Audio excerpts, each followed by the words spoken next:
Saya menantang UAS untuk memberikan dalil. Termasuk juga Ustadz Ar-Raji Hasim ya.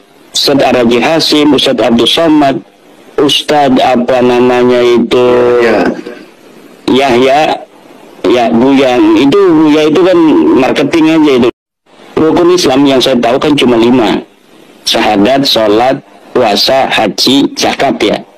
Itu urutannya mungkin tidak urut ya, nggak apa-apa. Saya menantang UAS untuk memberikan dalil. Yang kedua, termasuk masih urusan Ahlul Bait. Ini masih kata Mbah Yai Soleh Darat nih. Mencintai Ahlul Bait merupakan syarat dari sahnya keimanan. Coba mau gimana?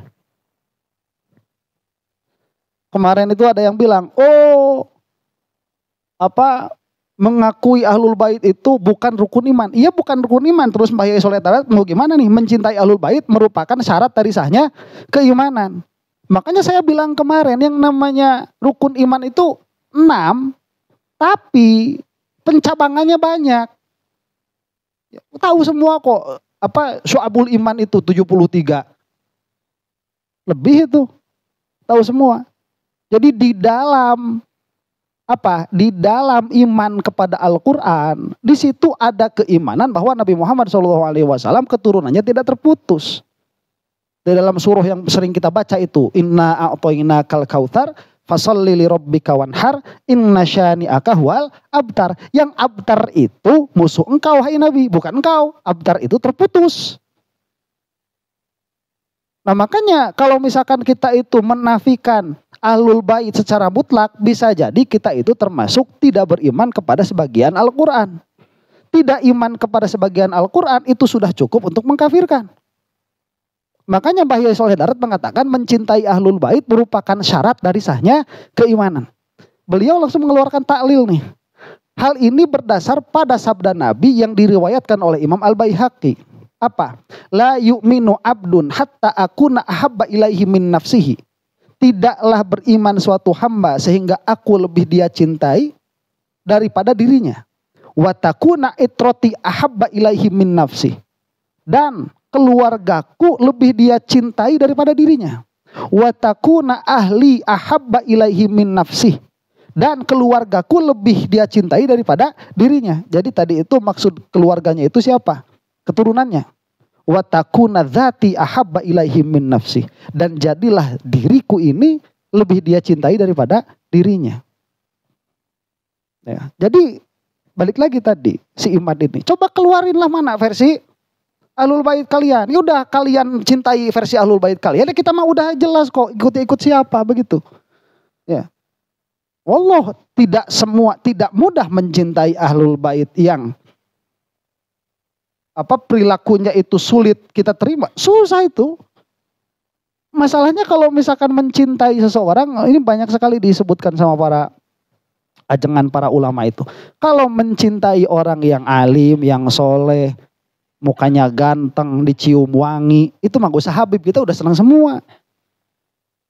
Gak usah keturunan Rasul. Yang jadi ujian itu tatkala kita melihat ada seseorang dia itu intisab kepada Rasulullah SAW, tapi akhlaknya jauh dari akhlaknya Rasulullah. Ini yang susah mencintai kita itu. Mau gimana caranya?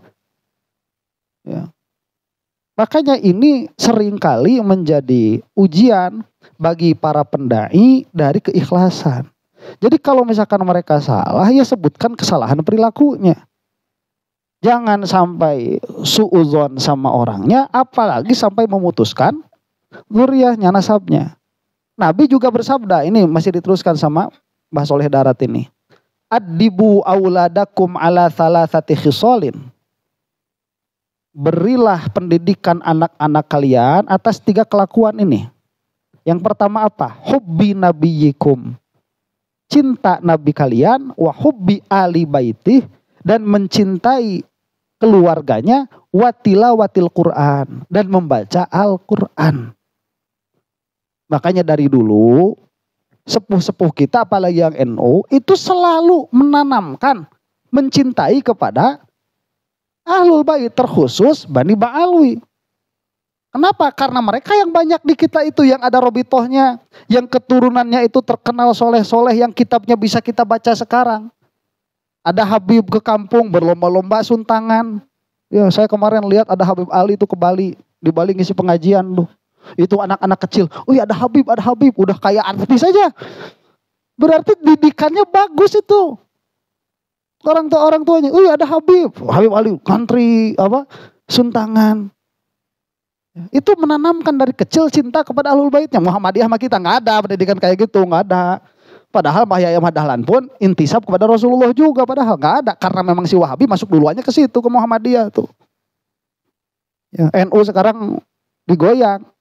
Makanya sok sekarang kalau misalkan si Imad ini meruntuhkan Bani Ba'alwi sebagai zuriatnya Rasulullah, mana keluarin biar anak-anak kalian dididik cinta Ahlul Bait. Paling juga dia yang ngaku sendiri.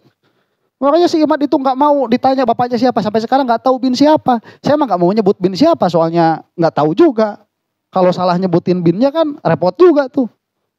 Makanya saya suka bilang Imad bin dalam kurung isi sendiri. Ya terserah kalian lah mau bilang bin siapa. Mungkin si Imad juga masih cari-cari celah nih mau kemana larinya. Ya, dia tuh udah ngaku keturunan Sultan Hasanuddin.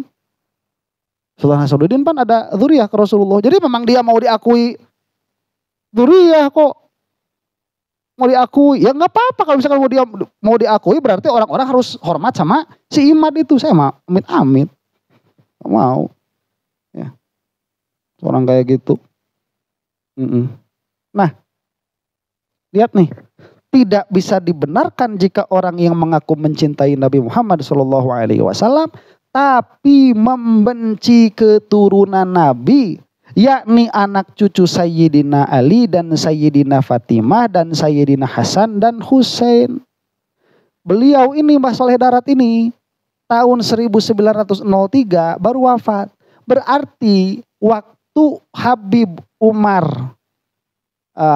Utsman bin Yahya jadi mufti, beliau itu menyaksikan siapa yang dianggap dzurriyyahnya Rasulullah di Indonesia pada waktu itu? Ya Bani Ba'alwi, siapa lagi? Dan tidak ditemukan perkataannya Mbah Yai Soleh Darat yang berkata jelek, ill talk kepada Bani Ba'alwi itu gak ada. Wahai saudaraku, jangan sekali-kali engkau menghina atau menyusahkan Ahlul Bait. Hormati dan muliakanlah walaupun secara lahir mereka melakukan maksiat. Karena mungkin saja saat mendekati ajal mereka bertaubat dan taubatnya diterima oleh Allah, maka matinya dalam keadaan husnul khotimah. Kita mah bagus sekarang, mati belum tentu. Ahlul Bait mah jelek sekarang, matinya mah insya Allah husnul khotimah. Ya. Nah nanti ada tuh saya baca, saya bahas terkhusus ya. Bagaimana husnuzon kita. Jadi kenapa para ulama dahulu itu banyak sekali husnuzonnya kepada Ahlul Bait. Qurannya ada, hadisnya jelas. Dan kalau kita nggak punya yang Ahlul Bait itu yang mana, terus kita mau gimana mengamalkannya, mau gimana begitu. Ya. Dan yang paling dekat kepada kebenaran, malahan kalau kita mah itu sudah kebenaran mutlak, itu Bani Ba'alwi. Makanya yang gak percaya Ba'alwi, cari versi kalian tuh siapa dzurriyyahnya. Ya biar jangan licik, kalian itu bisa mengkritisi Bani Ba'alwi lah, kita gak tahu kamu itu siapa yang diintisabkan dzurriyyahnya Rasulullah itu.